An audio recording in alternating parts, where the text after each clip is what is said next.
ಮಹಾನರಾಗಲು ಮಧುರತೆ ಮತ್ತು ನಮ್ರತೆಯ ಗುಣ ಧಾರಣೆ ಮಾಡಿ, ಸಂಸ್ಕಾರ ಅಥವಾ ಸ್ವಭಾವಂತೂ ಪ್ರತಿಯೊಬ್ಬರದು ತಮ್ಮ ತಮ್ಮದೇ ಆಗಿದೆ.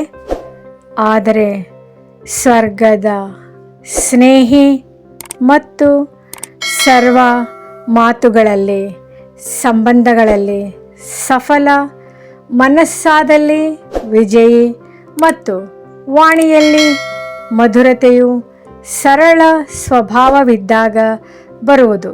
ಸರಳ ಸ್ವಭಾವ ಅರ್ಥಾತ್ ಎಂತಹ ಸಮಯ, ಎಂತಹ ವ್ಯಕ್ತಿ, ಎಂತಹ ಪರಿಸ್ಥಿತಿ ಅದನ್ನು ಪರಿಶೀಲಿಸುತ್ತಾ ತಮ್ಮನ್ನು ಸರಳವನ್ನಾಗಿ ಮಾಡಿ, ಸರಳ ಅರ್ಥಾತ್ ಮಿಲನ್ಸಾರ್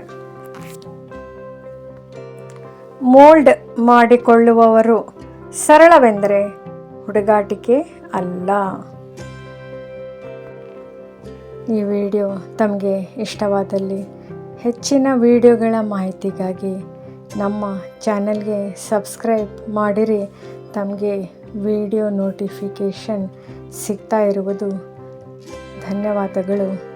ಲೈಕ್ ಮಾಡಿ, ಶೇರ್ ಮಾಡಿ, ಕಮೆಂಟ್ ಮಾಡಿ, ಸಬ್ಸ್ಕ್ರೈಬ್ ಮಾಡಿರಿ.